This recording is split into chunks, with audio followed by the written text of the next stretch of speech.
Hello বন্ধুরা, তোমরা কেমন আছো? আজকে আমার 25তম দিন, 30 দিনের মধ্যে আর 5টা দিন আছে চ্যালেঞ্জের দিন। তো শেষ হতে যাচ্ছে, তার জন্য আজকে একটা লং ভিডিও করছি।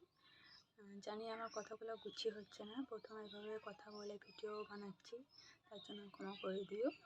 আর আজ কাল থেকে বৃষ্টি হচ্ছে সারাদিনই, তো সেরকমভাবে পড়াশোনা করতে ইচ্ছে করছেও না, আর শরীরটাও একটু খারাপ ছিল, তার জন্য কারেন্ট পড়তে পারিনি। আজকে একটু ঠিক আছি, আর আজকে তো রোদ্র বেরোয়নি, মেঘমেঘ হয়েই আছে, বৃষ্টি হবে এখনও 2 দিন বলছে, জানি না কতটা কী হবে। চলো, পড়াটা তো করতে হবে। এখন আমি ইতিহাস পড়ব।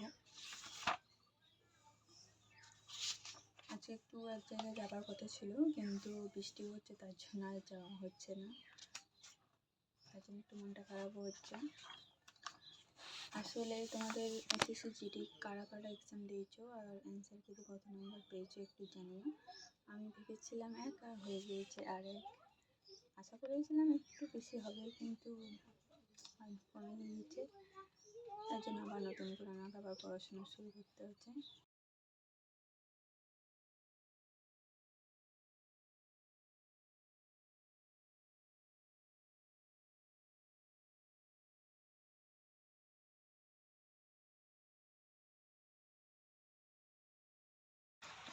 এখন আমার ইতিহাস আর জিওগ্রাফি ভূগোলটা পড়া কমপ্লিট হয়ে গিয়েছে। এবার আমি অঙ্ক নিয়ে বসবো, যেটা একটু কঠিন, কিন্তু চাকরি পরীক্ষার জন্য এটা লাগবে, না করলে হয় না।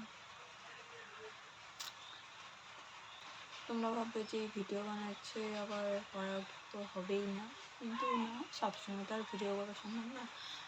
যখন পড়ার আগে যেটা করছি না করছি সেটুকুই ভিডিও করছি, বাকি টাইমটা ভিডিও করা সম্ভব নয়, আর ভিডিও করতে গেলে পড়াশোনাটা হবে না, সেটা সবাই জানে। ভেবেছিলাম এসএসসি জিডি যখন এক্সাম দিই, এটা আমার লাস্ট অ্যাটেম্প ছিল, তখন আমি ভিডিও অতটা ভিডিও বানাইনি, তখন রাজ্যে গেছি, পড়েছি, কিন্তু পরে কোনো কাজ হয়নি। এবার কঠিন এসেছিলো বটে, কিন্তু করেছিলাম, বাট হয়নি, কিছু করার নেই।